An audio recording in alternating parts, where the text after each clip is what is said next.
Couldn't you do the 2 duplexes if you tore down the existing dwelling and add 4 units? Yeah. That's a possibility. The only thing is, we would then be in a completely rental situation, which would be fine. You can't do ownership under duplex? It's not very desirable. We have a very difficult time trying to sell them. Most families want to have their own single-family house. We have, on occasion, done basically 2 capes connected by 2 garages, and then we have a ground lease line that goes through the garage, so it's sort of separated. But generally, people would prefer to have their own single-family house. We ultimately have to sell these things as well as build them, so we're trying to address what people really want. And we try to make them a good opportunity for people to get into a home that's going to appreciate, and when they're going to sell it, you're going to get equity out of it like everyone else does, and be able to move on to something else. In the documents, it refers several times to we would renovate the existing dwelling if it's not cost prohibitive. Right. But don't you often find that in the end you wish you had torn it down?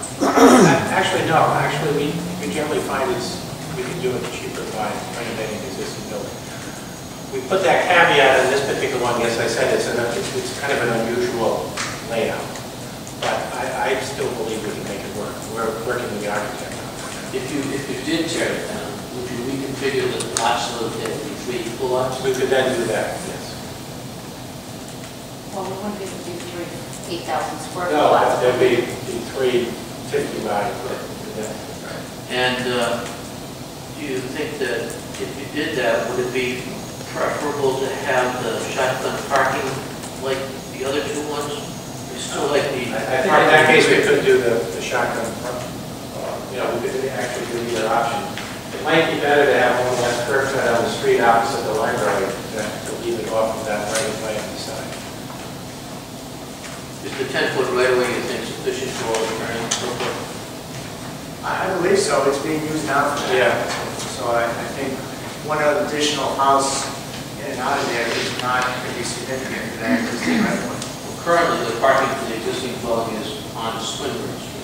That's correct. Well, it's on the yard. The curb opening for the middle lot with kind of existing driveway is now. There's so much stuff there. I'm not sure where they park, to be honest with you.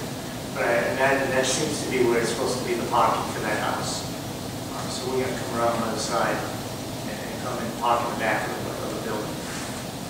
I noticed that Mr. Page is here too, and you're the abutter, right? I'm actually the trustee of that property for sale. Do you have any comments on this project? First I've seen it, but that's why I'm going to check it out. Okay. 2 questions. Could you just explain a little bit more how you lease the land? You have a 9-year lease, but the people are owning the house and the improvements to the land. What happens at the end of 9 years? I'm not going to be here, so I'm not sure. But Legally, what happens? the reality is they never get there. Whenever it gets sold, a new 99-year lease gets. Oh, it starts. Starts all over. It gets renewed for each new ownership. Okay. Secondly, I am concerned since these will be 3 individually owned lots and the maintenance plan for the infiltration units. Usually we see these infiltration plans in subdivisions where there's going to be a homeowner association or something that will have at least, if not legal, at least a moral hammer over the owners to keep their units maintained. What kind of enforcement are we going to have for the maintenance plan? And these would still be individually owned, so yeah, you have a plan, but everybody knows it. It will be, the way I would say it, would be the building department, like any, it would be a condition of your approval that that maintenance plan be followed. The building department would have enforcement. And that would be recorded with the deed. Yes. I mean, one option I like a little better is in that the church community is maintaining the ownership of the land. They have some kind of a moral sway, kind of like the homeowners association might have to have enforcement of that if the homeowners aren't maintaining it properly. If you divide the responsibility, though, then it seems to me the way they set it up is the homeowner is the most direct. If I can talk about our lease, Our lease is very specific about the responsibilities that the homeowner has. In fact, the homeowner actually pays the taxes for the land, so they don't own the land. And so this is another thing.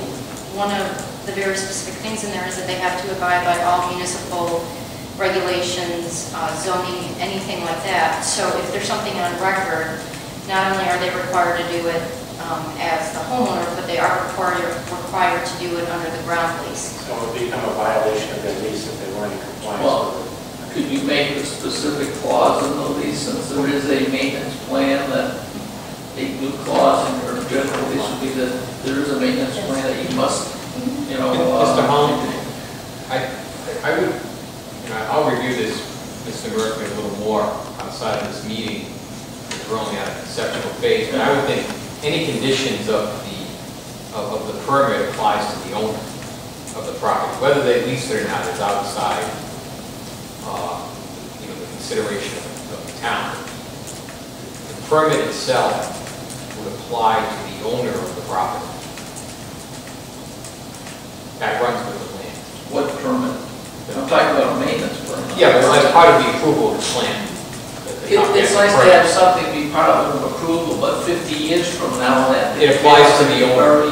It applies to the owner. But if it's buried in a file cabinet in the town hall, and nobody remembers ever seeing it. Well, that's why my recommendation to both the building official and planning department is to require applicants to produce these plans and to record them with the decision, so they come up as part of title.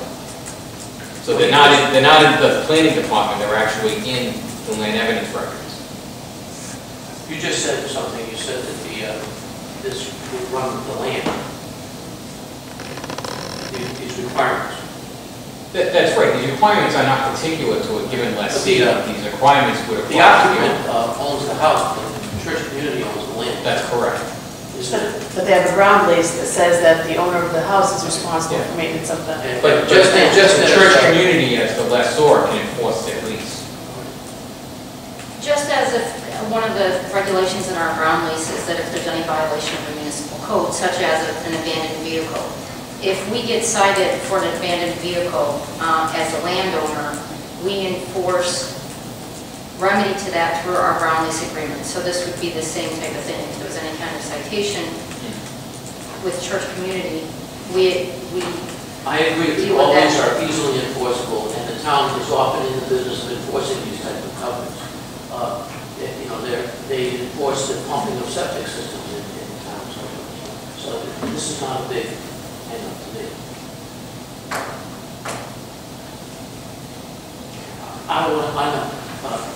Church community has been in existence since the 70s.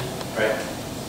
And how long have you been doing this type of ownership, where you own the land and you have people buying the properties? First one we sold was in 1993, so 17 years. And what's been your experience? Are the people sophisticated enough at that income level to actually, this is pretty sophisticated ownership? I just point out that our income level, that 55% of the population in Newport County falls in this income level. This is not anybody unusual. These are people who work in South Wall, are your neighbors, this is regular working families.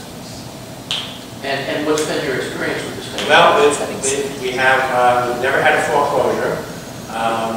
There are people who get into trouble with, like everybody else does, but we haven't had any foreclosures through this whole crisis we've been through.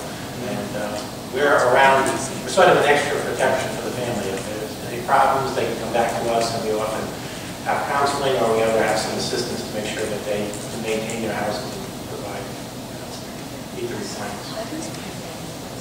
I still have to come back to this thing. See, I'm not comfortable with what I've heard so far, because I understand things being recorded and it legally meets all obligations. From a practical matter, straight practical matter, who's going to enforce Just the if they had maintenance plan? Just if they had a septic system. In fact, we have one over in Hull Street. They have a maintenance plan, and that the tenant or the owner is responsible for making sure it gets checked out every year and maintenance is done. Yeah, but the